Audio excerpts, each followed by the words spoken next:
जस्तै भएको छ है। अब यो मैले यो 4वटा घटना तपाईँले हेर्दाखेरि यसमा हाम्रो पत्रकारिताको सिद्धान्तको कुरा गर्दाखेरि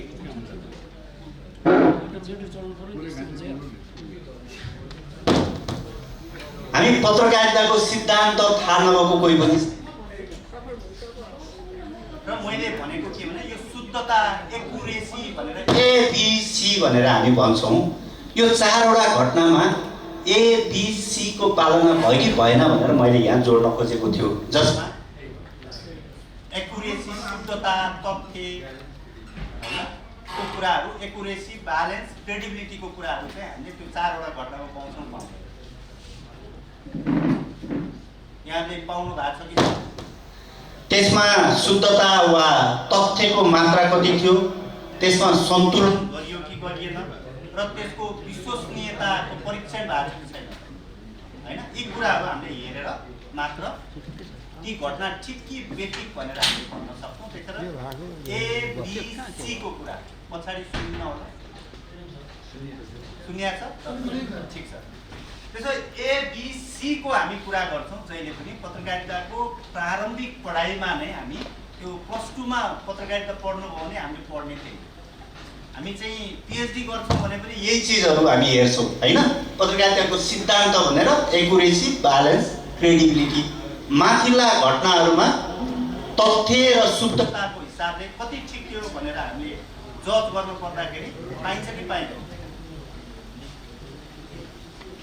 त्यो अलि पाइए जस्तो देखिएन। सन्तुलनकै कुरा गर्दाखेरि पनि इभन दिलभूषण पाठकको स्टोरीको बारेमा हामी कुरा गर्दाखेरि त्यसमा कहीँ न कहीँ सन्तुलन थिएन भनेर भन्न सक्छौँ हैन, सन्तुलन थिएन भनेर हामी भन्न सक्छौँ। अर्को त्यसमा विश्वसनीयता थियो भनेपछि चाहिँ हामीले त्यो खालको समस्याहरू झेल्न पर्ने नै थिएन कन्टेन्टमा हैन। त्यसले गर्दा एबिसी भन्ने चिजको परिपालना ती 4वटा घटनाहरूमा नभएको कारण हामी सङ्कटमा पर्यौँ।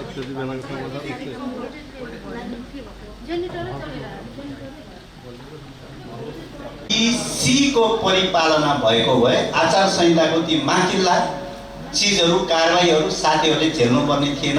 मान्छे कस्टडीसम्म जानुपर्ने, अदालतमा गएर मुद्दा लड्न पर्ने अवस्थामा हामी पुग्ने थिएनौँ भनेर मात्र यहाँहरूको लागि जानकारीको लागि मैले यो राखेको। यो हामीलाई थाहा भएकै विषयहरूलाई मैले यहाँ खालि स्मरण मात्रै गराएँ है।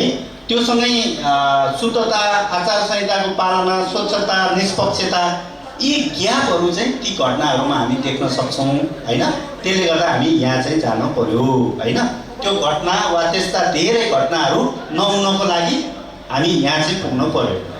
अब अर्को स्लाइडमा जाउँ न, जोड्नु पर्यो भनेर भनिएको छ, जसमा मैले अघि पनि भने एबिसी हामीले परिपालना गऱ्यौँ भने त्यहाँबाट हामी मर्यादित पत्रकारिताको ठाउँमा पुग्न सक्छौँ। अब त्यही हो, नैतिकता, तपाईसँग जिम्मेवारी, सत्यता, निष्पक्षता, सामाजिक उत्तरदायित्वको पक्षलाई हामीले केलाएर समाचारहरू लेख्यौँ, प्रकाशन गऱ्यौँ भने चाहिँ हामी आचार संहिताको सही ठाउँमा पुग्न सक्छौँ। मर्यादित पत्रकारिता भनेको चाहिँ यो हिसाबले यसरी यी चिजहरूको अवलम्बन गर्न सक्यो भने हामी मर्यादित पत्रकारितामा पुग्छौँ, रहन्छौँ भनेर मैले यहाँहरूलाई राख्न चाहेँ। अब समाचार लेख्दा वा सार्वजनिक सूचनाहरू सम्प्रेषण गर्दा केही मर्यादित मापदण्डहरू छन् जसलाई हामीले चाहिँ पत्रकार आचार संहिता या पत्रकारिताका सिद्धान्तहरूसँग जोडेर हेर्न सक्छौँ। त्यसको परिपालना भयो भने हामीलाई यस्ता समस्याहरू आउँदैन। आचार संहिताको पालना, मर्यादित पत्रकारिताको बाटोमा हामी गएको ठानिन्छ। अर्को स्लाइडमा जाउँ।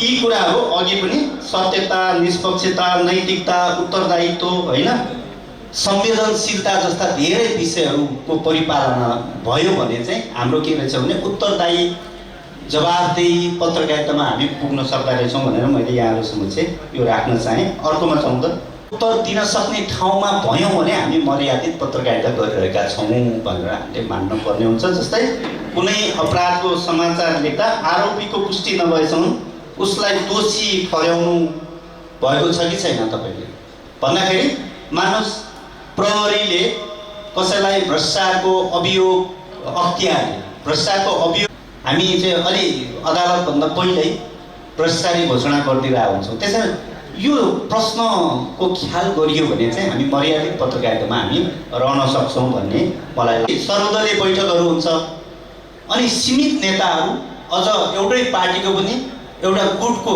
मात्रै पक्षको कुराहरू सुनेर समाचार लेखिरहेका हुन्छ। त्यसले हाम्रो सन्तुलनको पक्षलाई कहाँ पुर्याउँछ? अनि त्यही पार्टीको समाचार पढेर त्यही पार्टीका मान्छेहरू नेताहरू हाँस्छन् होइन। हामीले त्यो अवस्था बनाएको छौँ कि छैनौँ त होइन। यो कुराले मात्रै हामी मर्यादित पत्रकारिताको ठाउँमा पुग्न सक्छौँ।